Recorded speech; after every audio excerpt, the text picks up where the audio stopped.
Je pense que c'est important de dénoncer publiquement quand on le peut, hein. Encore une fois, les victimes, il ne faut pas trop leur en demander. Donc il faut qu'elles fassent ce qu'elles croient pouvoir faire. Mais cela étant, je pense que c'est important parce que c'est reprendre une position de sujet.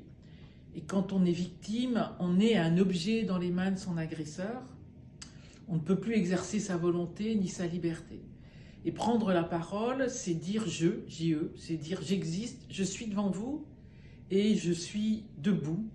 Vous qui avez essayé de m'étouffer, je suis debout.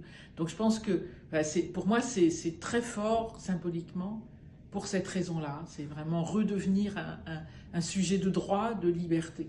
Le moment assez déclenchant pour l'Église de France, c'est surtout le groupe de Lyon qui s'est appelé ensuite La Parole libérée, autour des crimes commis par Bernard Prénat, qui était donc prêtre à Lyon et qui dirigeait une troupe scout qu'il avait lui-même fondée, parce que ces victimes, les premières de ces victimes, ont eu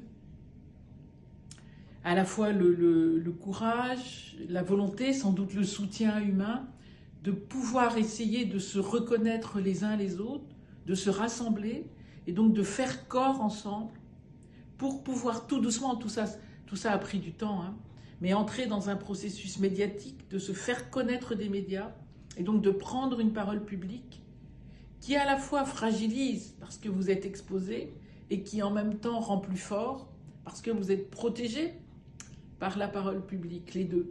Et ce phénomène a été très important. Il en est sorti un très beau film hein, qui s'appelle Grâce à Dieu de François Ozon, qui est vraiment sur l'association La Parole libérée à Lyon et qui est un magnifique film et qui montre cela, dire comment peu à peu les victimes sortent par exemple du seul rapport à l'Église. La première des victimes pense que, en fin de compte, c'est l'évêque qui doit répondre et seulement l'évêque. Et c'est en parlant, en rencontrant d'autres victimes, que peu à peu, elles comprennent que non, il s'agit de crimes, et c'est donc la société que ça regarde, et qu'il faut aller les dénoncer à la justice.